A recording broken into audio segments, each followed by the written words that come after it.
Hi, I'm Sloane, and I know the NBA. Today's guest needs no introduction. He's a 4-time NBA champion and an all-star. He's one of the best defenders in the league, a successful podcaster, and part of the core Golden State Warriors. We are live from Chase Center with the one and only Draymond Green.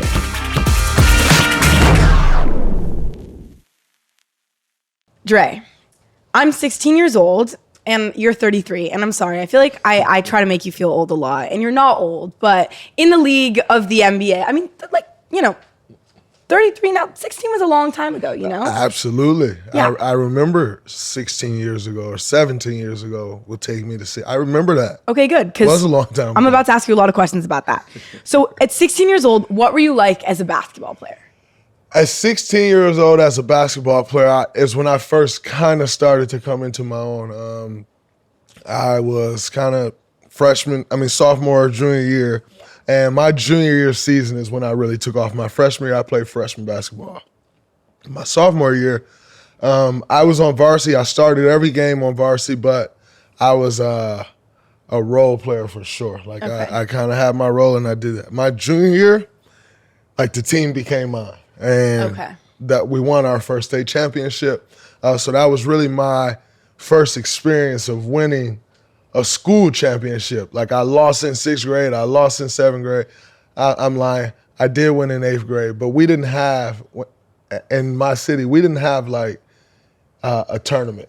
Okay. So you have 12 regular season games, and the best record won the championship. So it wasn't like you actually had to go win a championship. Oh, wow. And so that was my first experience at 16 of truly winning a championship. You won an AAU tournament, but really winning a real championship, that's what I was doing at 16. It's like you were manifesting your life in the future, you know what I mean? Winning all those chips. I like that. Absolutely. So speaking of AAU, I know a lot of the guys that I've interviewed have told me really cool stories about when they were playing AAU, they were able to play against other NBA players and create really special bonds with these future guys that they were going to continue to have a career with.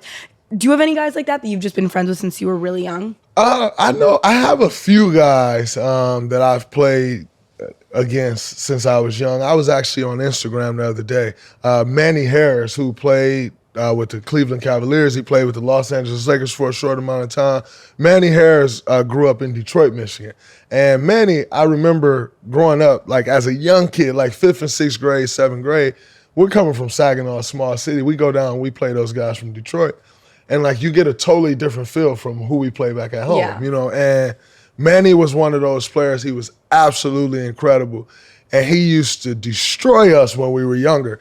And then we played against each other in the state championship in high school. He went to Michigan, I went to Michigan State. And so I would say if there was one guy that I remember playing against from elementary on through college, and even in the NBA, that guy for me, and who was motivation for me growing up, because he played for the Cobras when we were growing up. We could not beat them. And so it was always motivation for me to try to beat him. And so I think I'd say the one guy for me was Manny Harris. Okay, and do you think, I know we talked a little bit about Michigan State. Did you come out of the womb and you were I'm going to go to Michigan State? How did that go down? So ironically, my aunt played at Michigan State, and I'm born in 1990. Old. Awkward. Okay. The fact that you think 1990 is old. I was born in 2007. So wow, I remember 2007 like it was yesterday. I graduated high school in 2008. But the fact, I get laughed at by people for being born in the 90s. And I'm at the very beginning of the 90s. That is true. And the fact that you think that is old is just mind-boggling to me. But Michigan State. My aunt went to Michigan State, I think, in 93, 92, 90. She was there when Steve Smith was there, so maybe 91, 92, somewhere in there. I would go down, and we would go see her play. I had been to my aunt's dorm, which, and full circle moment, ended up being the dorm that I also lived in when I got to Michigan State. But I used to be terrified of Sparty. Loved Michigan State, loved the green and white. Yeah, it is a little creepy. Terrified of Sparty. I go to these games. I was also the kid that was terrified of Chuck E. Cheese. And so I would go to these games to see my aunt, and I thought that was absolutely incredible. And I would always say then, I'm going to go to Michigan State. I'm going to go to Michigan State. Then You start 98, 99, 2000. I am 8, 9, 10 years old. And the Flintstones, Mateen Cleaves, Morris Peterson, Charlie Bell, Antonio Smith, Jason Richardson from Saginaw, they're playing at Michigan State. They won a national championship in 2000.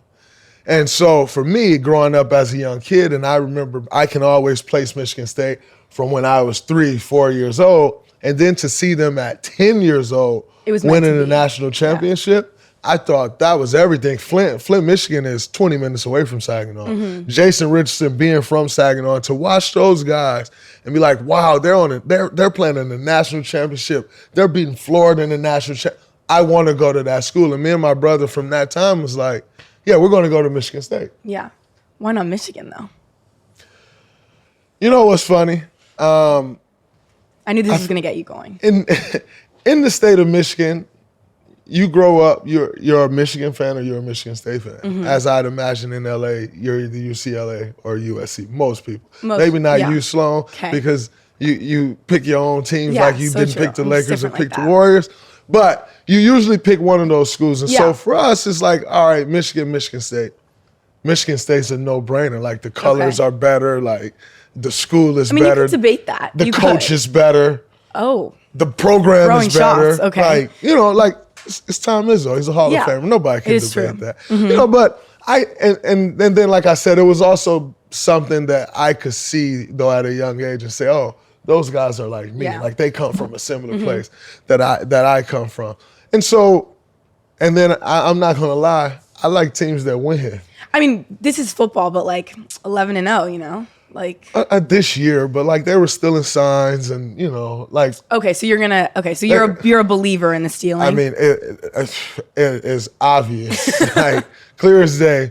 And everybody's like, oh, they steal signs. Everybody steals signs. But you can't be that egregious. Like, to place someone on the other sideline of another team dressed up as their coach. Do we really want to talk about them being 11-0? If it came out that Michigan State did the same thing, you would deny it, though, right? No. I mean, you would accept it. Michigan State has gone through their fair share of things. Okay, so you're going to allow them. Okay, so you're fair. No, it's for not just sure. because it's Michigan that you believe. But I think you also have to be fair. Like, you can't just kind of say, oh, they accepted this, we sweeping it under the rug. Like, you still got to be fair. Okay. To people, but that's some intense sign stealing. It's a little crazy, for sure. And it definitely does not give a good message to anyone else out there. Like, it's also a school, like people go there. Like, if I was a Michigan student, now like the football team's cheating, like I don't know what's happening in those classes, And, this is also a school that really prides themselves on trying to make us that went to Michigan State feel like we're dumb. Yeah. And, it's just, I think it's pretty ironic that they're so smart and they got caught like this, like badly, like red-handed. Real. It's a little ironic to those of us that they try to, they try to make feel less than. I'll just leave it at that. Yes. I feel like what's really cool about you is that in a way you've been an underdog for so long and you just continuously prove people wrong, right? And I'm curious, being a second rounder, do you think that that's shaped who you are now? Like, do you remind yourself constantly, like, that many teams passed up on me and yet I was this good, I am this good? For a long time, I will remind myself that because, to your point, I was the underdog. And, what I've tried to learn throughout my journey is I was the underdog for a very long time. I'm no longer the underdog. No, you are not. And I think it's very important that you can identify those stages because the mentality that you have to have as an underdog, if you have that same mentality and you're not the underdog, it's distasteful. And so for me, I've always tried to, and like, don't get me wrong, it's hard to do because you go so long with this mindset of I just need to get it out the mud. I need to get it any way I can. And you go so long with this mindset and then you get to a space where the world no longer view you that way. And that's when it gets interesting because when you're the underdog, the world is rooting for you. And they want to see you do well. Everybody loves a good underdog. Everybody loves a good Cinderella story. And so it's all fine and dandy. Yeah. The moment they no longer see you as the underdog, where now they say, oh, well, what I think of him is this. I no longer view him or her as this.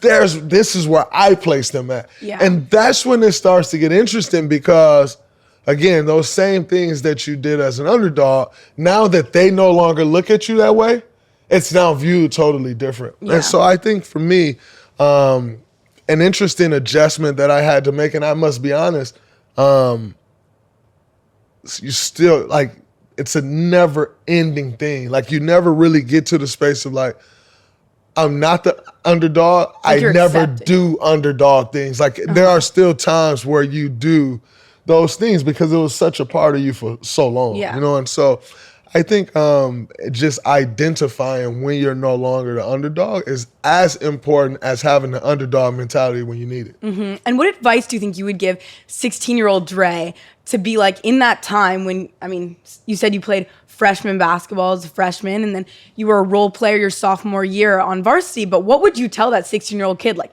I'm a 4-time NBA champion. Like, what do you think he would think? I think what I would tell that kid is I would tell him the things that he need to understand about the journey along the way. Because you go through so much on this journey, and some of the things you go through with people, and some of the things you have to go through alone. And it's I think it's very interesting because what you end up realizing is so many people can't do it. Like, so many people can't walk through those things alone or walk through those things with somebody. And the very few, like, it's a reason it's only 450 guys in NBA. Like, because the few that can go through those things, the few that can come out on the other side of that are the ones that you see and they make it. And, you know, the world knows them and, you know, the world can appreciate their craft. And looking back at the 16-year-old and saying what that has to be along the way, you just have to understand the steps of the journey because it's brutal. There's times where you want to quit, and I think it's okay to feel those feelings, right? Like, we go through it, and as a basketball player, you're taught, or as an athlete, you're taught, like, no, you just got to keep going, like, get through it, keep going. And that builds you out to be a certain type of way.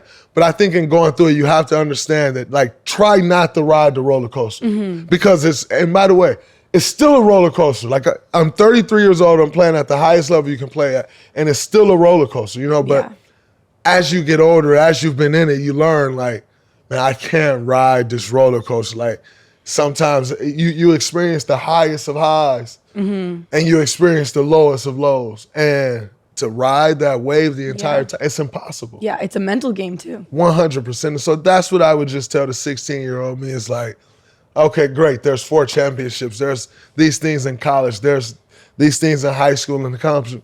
Don't ride the wave. Don't, like, just do not ride the wave. Yeah. Okay, so now I want to move on because I've been so lucky. One of the privileges of my life has been to get to know you. And I think what I think is so special about you is the way that even though to so many you are probably such a god, right? So untouchable. We feel like we know you, right? Like you make your opinion known. You make who you are known to everyone, which I think is so special, especially as a kid, because, you know, I'm not going to name names, but there's people out there where I admire them, but I don't know them, you know? And with you, I think that people really understand who you are. People know your opinion, which is so cool. Like, you know, you really got it. You have to use your voice. And so I know you. I think the world knows you, but I want to get to know, like Sloane Knows, Dre a little better. All right. What was the most memorable play of your career? The most memorable play of my career, I would have to say, is as memorable as it is, I can't recall the exact year. It's either 2017 or 18. We were playing against the Portland Trail Blazers. Okay. And Damian Lillard gets the ball on the wing. after we turned the ball over. Klay turned the ball over. And Damian Lillard tracks the ball down. He gets the ball in the wing. If you know Damian Lillard, like, you better get out there. He's shooting it. So I run out there, and I take the shot away. And then Noah Vonleh is coming running down the court. He hits Noah Vonleh, and I circle back around to the rim, and I just go vertical. And when I realized it, I'm like, oh, man, I'm dunked on. Because I circle, I'm right under the rim. This dude got he has a full head start coming downhill at me, and I got to jump straight up and go vertical. And I just jumped and went vertical, and I got the block.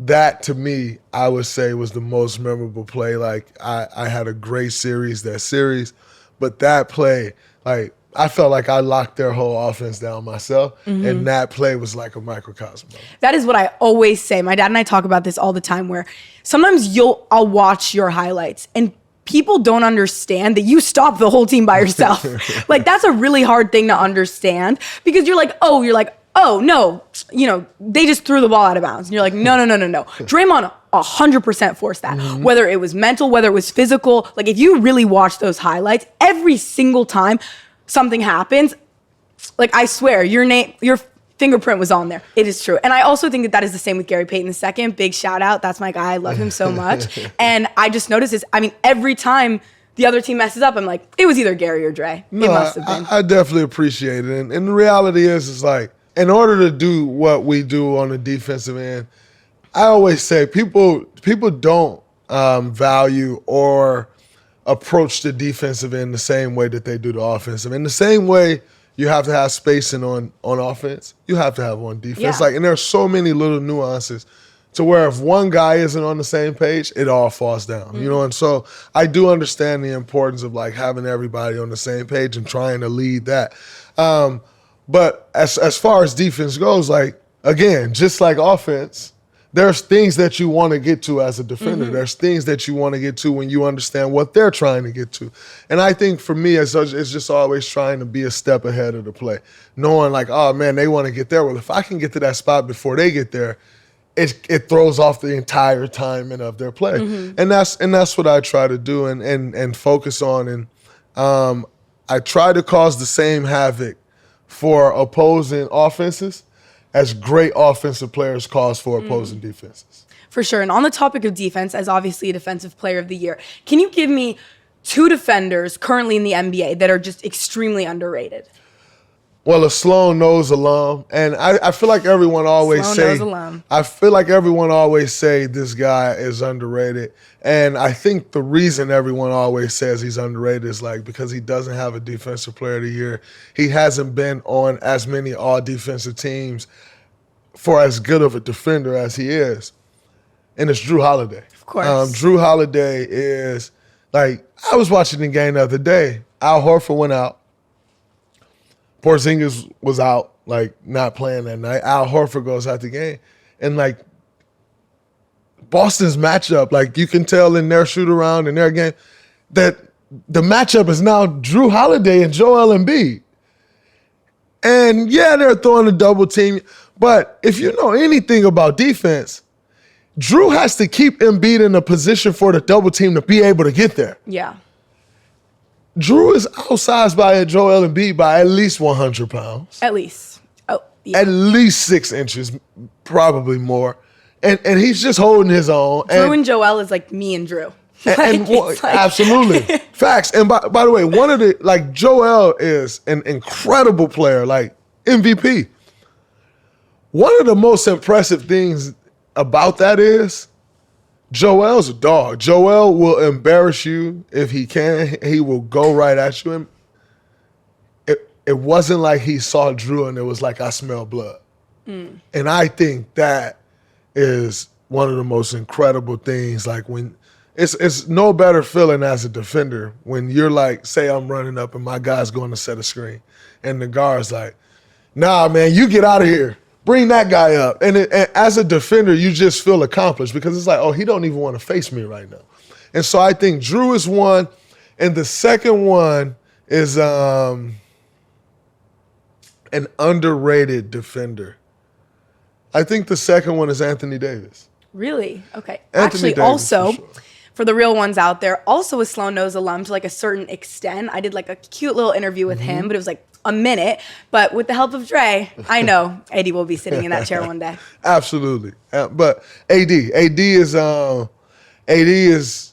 can switch onto a guard and keep a guard in front of him if he needs to. He can play in the drop, and he's one of the most devastating players playing in a guard and pick and roll in the drop. Yeah. He's a versatile defender. Like, you can put AD in help side, and you put him in help side, and he'll cover the whole weak side up. You put him in the action, he can guard the action, no problem. And so my second one would be Anthony Davis. Crazy that they were teammates. You know, like that New Orleans team was special. We beat them. Well, I mean, you're more special. Yeah, we beat them. It's okay. So one clip of mine that went viral on TikTok was I was talking to Drew and I asked him, I said, you know, I also agree that I think Drew's a very underrated defender. And I said, as such a talented defender yourself, who's someone that you've guarded that probably the outside world doesn't realize how difficult it is to guard them? And he said Bobby Portis. And all these people were like, why didn't you say Steph Curry? And we were like, the question is underrated. Like, people need to listen to the context. And I think, like you were saying earlier, like, there's 430 guys plus in the NBA. Like, I mean, every kid has played basketball at one point in their life. And 430, around that number, guys make it to the league. These guys are special. Even if they're not Steph Curry, they could drop 60 on anyone's head that's not in the league, you know? And, like, who's a guy like that to you that you're like, people don't understand, but he's good? Every guy in the NBA. Okay, every guy in the NBA. No, Great honestly, answer. though, I always tell, like, you know, people will see guys in the NBA and they're like, oh, man, that guy sucked. And to your point, it's like, that guy that you think sucked will destroy you so badly. Like, you have to, like, there's a certain level of player that you have to be to play in the NBA. Yeah. Now, don't get me wrong. I know you probably saw on, like, PG's podcast where PG and DeMar was talking about guys in the NBA that suck. Now, that's to an NBA level. Like, there are some guys in the NBA that you don't quite feel should be here, but that doesn't mean Joe Blow can just beat them at basketball. Like, no, they'll destroy Joe Blow. However, I always say that there's guys, like, everyone has a guy or two in the league where when you play that guy, he causes you fits like nobody's tomorrow. But it's the guy that no one would expect. Like, no Who is one that would for guess. I have a couple people, and it just shows you how good they actually are. One was Taj Gibson for me. Okay. Taj Gibson, I played against Taj Gibson as a freshman in college. We played against him and DeMar DeRozan. They were at USC. Ron Lewis. They had another, Daniel Hackett. We played them in the second round, I think, or first or second round of the NCAA tournament in Minneapolis. And Goran Sutan got in foul trouble. Another one of our big men got in foul trouble. And so I had to go in the game and guard Taj Gibson. Now, if you remember anything about Taj Gibson at USC, he was a problem. And I'm guarding Taj Gibson, and I go in and I do an incredible job. All our upperclassmen is in foul trouble, and I cause fits for Taj Gibson. And that was the end of Taj Gibson's career because he then goes on and go to the NBA. I finish out my next 3 years of college. He goes on to the NBA. When I get to the NBA, I now have to guard Taj Gibson. At this time, Taj Gibson's in Chicago. And I remember vividly my second year. Jermaine O'Neal, one of my OGs, on the team, and we're playing Chicago, and I'm trying to guard Taj Gibson, and he hit me with an up and under, boom, up, step through, bucket, shimmy shake, bucket. And the game goes on, and now the only way I could get on the court my first year and a half was to stop somebody. And I am like, I could not get a stop on this dude. So I tell Jermaine O'Neal, it is one of the very few times in my career, really the only one that I can really point to where I asked the guy, yo, I need you to switch with me. Like, I'm going to take your matchup. You got to go, guard. I cannot stop this guy. One of them was Taj Gibson. And then the other guy that no one would ever guess, incredible player that give me fits. I actually have the honor of being a teammate with him now. Is it a Sloane Knows alum? No. Oh, okay. But maybe he will be one day. Okay. Dario Saric. Wow. Okay. Dario, he is a silent killer. he would give me fits no matter if he was in Philly, Minnesota, Phoenix, OKC. Dario Sarge, every time I played against him, would give me a fit. And it's like if you just go and you tell someone like, they're like, yo, who's the guy in the league like that you struggle with the guard? No one would ever guess that I'd be like Taj Gibson and Dario Sarge. And that just goes to show you how good guys are in the NBA. Did you tell Dario that? I have not, but he'll figure it out Yeah. now. But then That's probably a real, I guarantee that shoots up his self-esteem a little bit. Dario's my guy. I love Dario. He's an incredible teammate to have. But I don't like sharing my weaknesses with people. Yeah. Well, I'm really glad to see this is the thing. Like, I get to bring this out of you. You know what I mean? It's good to talk about your emotions. Sloane I think Knows. so. Absolutely. Okay. So, Draymond, when I first met you, you talked to me a lot about positivity and how the idea of what I do that differentiates me from other people and you as well is the idea of speaking positively, because a lot of what the NBA media is it's asking people, who's a player in the league that annoys you, right? And like, what's the purpose of that question, right? Like, yes, you can probably get a lot of likes on that, but it's not, I mean, at the end of the day, who has that helped? That hasn't improved anyone's life, really. Absolutely. And so I decided that I wanted to, create a segment where instead of that, I basically asked those questions in just a way nicer way, okay? And instead of the player in the league who annoys you the most, who is your favorite player? Stuff like that. So I want to talk about that a little bit with you. And I want to start off talking about Klay and Steph, the Splash Bros. I mean, you guys have been through thick and thin together. And the world knows how incredible they are. But is there something specific that we don't see behind the scenes that makes both of them so uniquely special? I think something that people don't get to see with Steph and Klay is how competitive they are. You don't win at the rate that we've won with guys that aren't competitive. Yeah.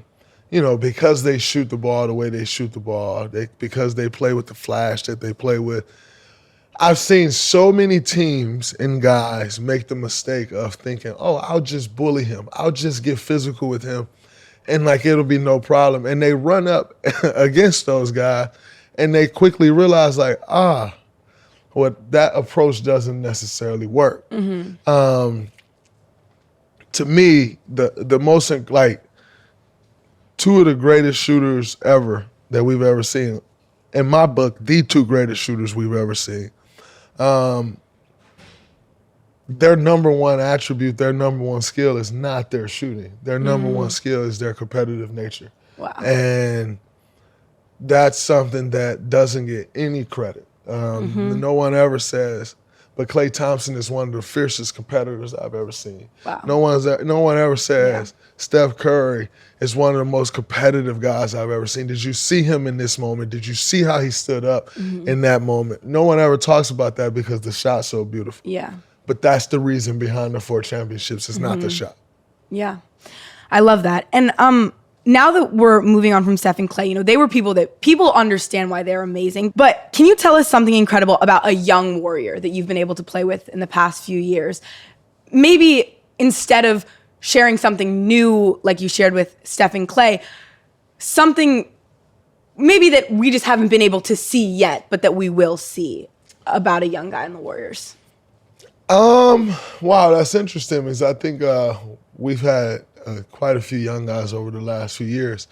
But I can speak about the ones that we currently have. I think when I look at the Warriors are in good hands. When you look at young guys like BP, Brandon Podziemski, Trace Jackson Davis, those are guys that is coming to the NBA right now, and they're ready to play right now. Yeah. And that's how we were coming into the NBA. When we came in, we were ready to play. Yeah. It wasn't you need 2 years, you need 3 years to try to figure. You still had to figure things out for sure for the next 2-3 years, but you can put us in the game right away and we'd be just fine. Yeah. And those are the rookies that we have right now. And I think they are incredible. The energy that they bring to the team, absolutely amazing. And I think like BP, that kid is like a gamer. you just put him in the game, he'll figure it out. And by the way, we realized that playing this summer and like we're playing pickup and we're getting together for like, we got together for a little team mini camp and you're like, yo, no, this dude is like, he's gonna play. And so I can appreciate those guys, and I don't think the world has gotten a chance to really see how good those young guys are and what they will be for this organization. You got young guys like Jonathan Kuminga and Moses Moody. Kuminga has no clue how good he is. Yeah.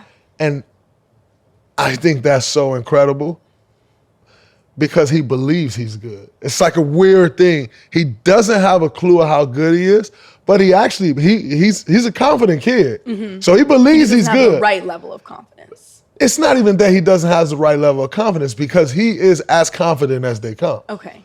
But he doesn't know how good he is yet because he's still figuring it out, right? Like he's still figuring out, oh man, I got this smaller guy on me.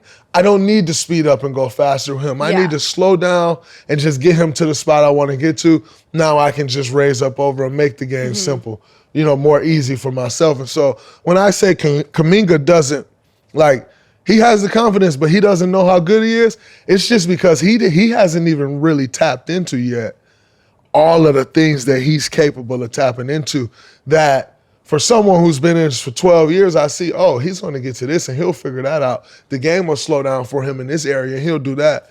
And absolutely special. Moses, the most professional guy I've ever been around next to Kevon Looney. When you're talking about a young guy who coming in and just gets it, gets how to work, gets how to carry themselves.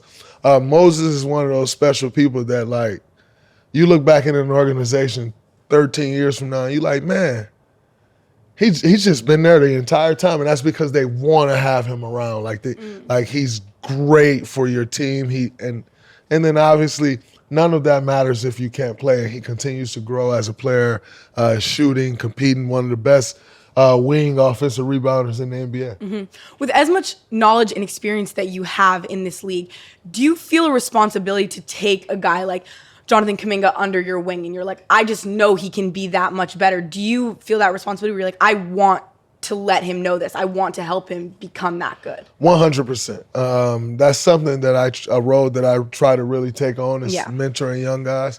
I'll never forget my rookie year. One of our assistant coaches, his name was Pete Myers.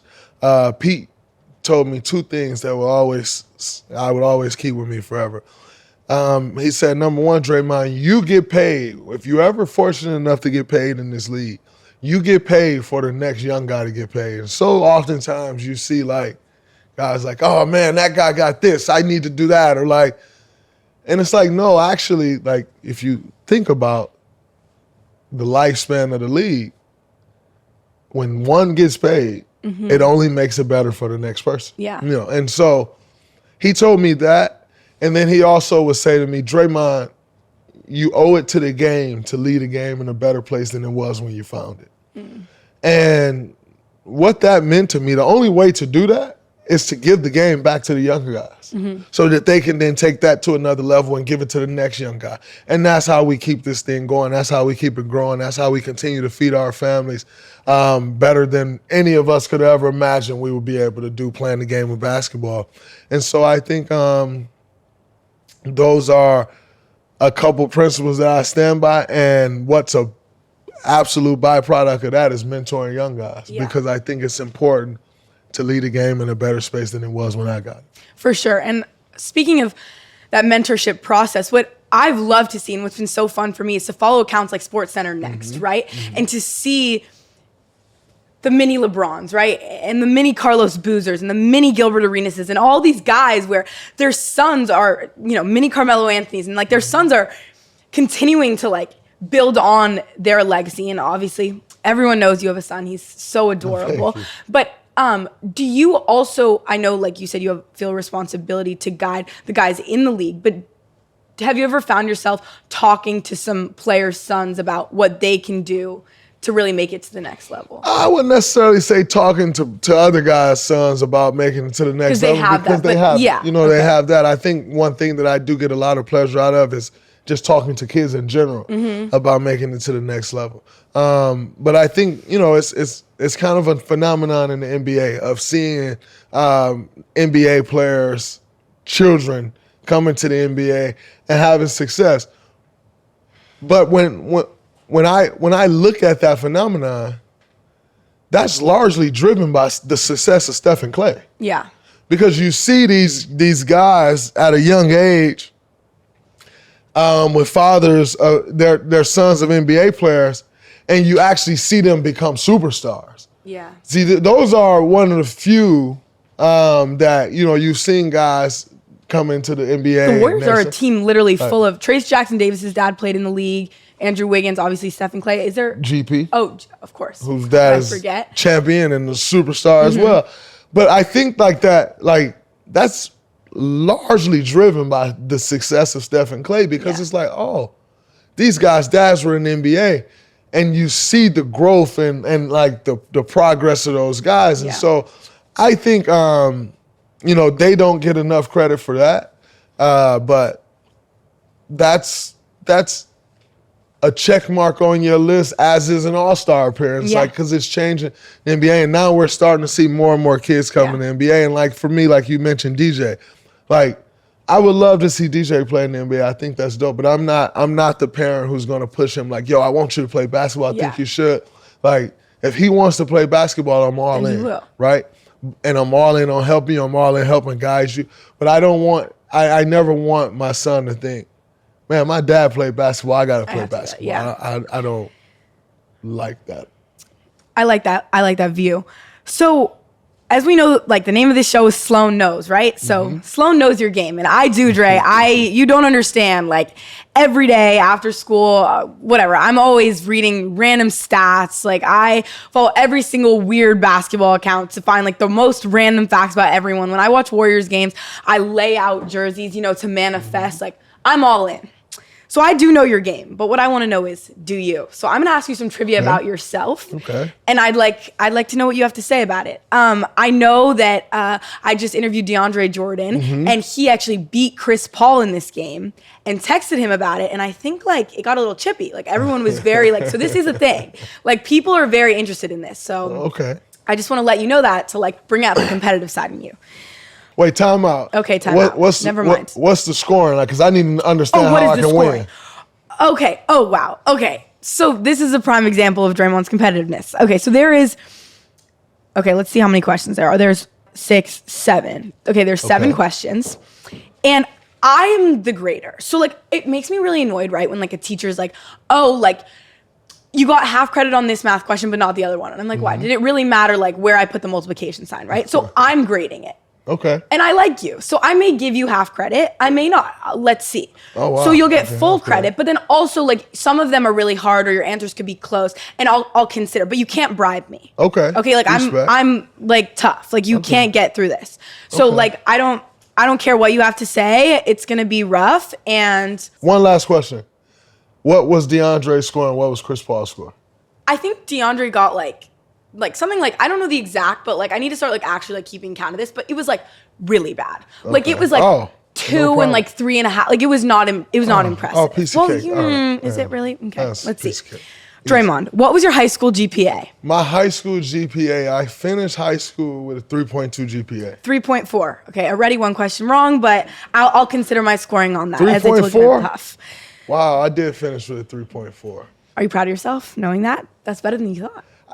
It is. It's actually better than I thought, but it's good because I bombed my second semester freshman year. I bombed. I had to go to like summer school to correct a couple grades. So it is good to know that I got it back to a 3.4. Okay, I'll consider the scoring in my head if I'm going to give you some half credit on that.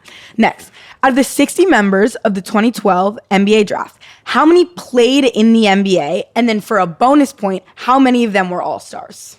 Wow. Yeah, this is not easy. This is a tough test. How many actually played in the NBA? Yes, out of 60. This is interesting because I can't recall if Royce White ever played a regular season game. That's the thing, right? It's not counting preseason. It's counting an actual game. All right, so 1 through 30 all played, except I'm not certain if Royce White actually played a regular season game. So I'm gonna put an asterisk by him. But 1 through 30, 1 through 30 definitely played. 31, 32, 33, 34, 35, yours truly, 36, 37, 38.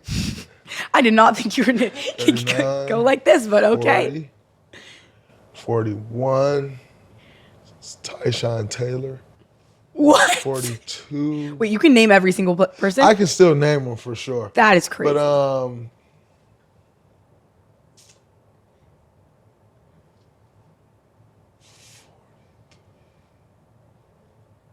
we had quite a few guys from our draft actually play. So how many actually? It's a high number. I think it's like 58 out of the 60 guys. 56. 56. Okay. That was insane though. Okay. You get half credit for that. Like, see, when the teacher wants you to show work, that's exactly what you did. You asked. I love it. Are you going for the bonus question of how many of them were all-stars? How many of them were all-stars? Let's see. Number 1 pick was an all-star, Anthony Davis, Brad Beal, myself, Andre Drummond. Mm-hmm. That's 4, Chris Middleton. Mm-hmm. The one that you're missing, you spoke about earlier in this episode. Let me think. That's the top 10 is... You're running out of time. Harrison. Oh, it's the time limit. No, that is a hint. Oh, yeah, of course. Yeah. Yeah, dollar. Yeah, okay. Yeah. That was, okay, you've revived yourself from that one. You got the bonus point. You were drafted 35th. Who was drafted 34th and who was drafted 36th? 36. Wait, 34. Let's see. So it was 31 was Jeff Taylor. 32 was Tomas Satoransky. 33 and 34 is the same team, but it's Jay Crowder or Bernard. Yes, Jay Crowder, correct. But they were 33 and 34.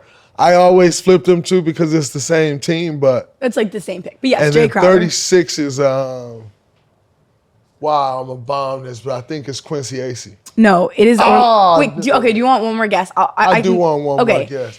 His name is the name of a city. His name is the name of a city, and it's not Quincy Acey. Like a city where an NBA team plays.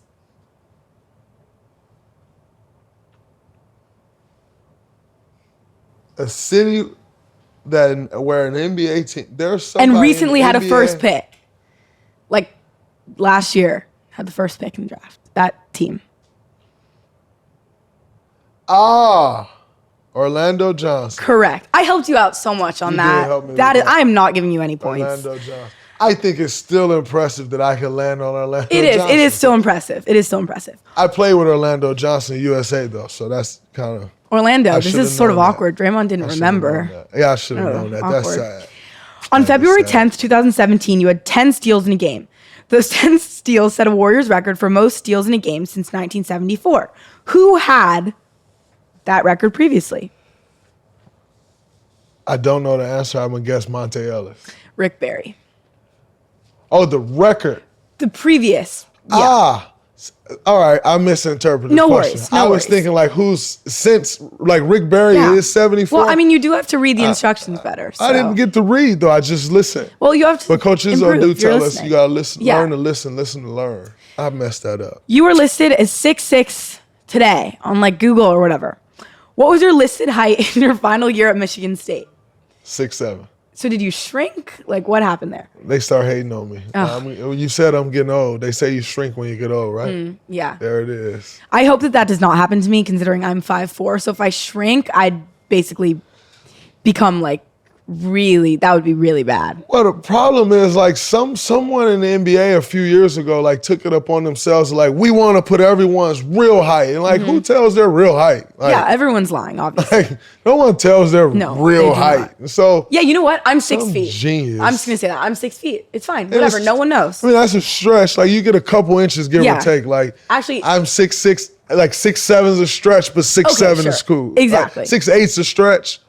Yeah. 6'7" I can get away with. Draymond, you have 2 more questions, and I'm going to put it upon us because I feel like we're both bad at this. We got to go fast. Okay, really fast. Okay, Draymond, what is the total number of technical fouls you have been assessed in your career? That's impossible to know. Teacher, can I give you a bar? Like that's a lot of text. Yes, student, you can give me a ballpark figure. Mm-hmm. Okay, let's see.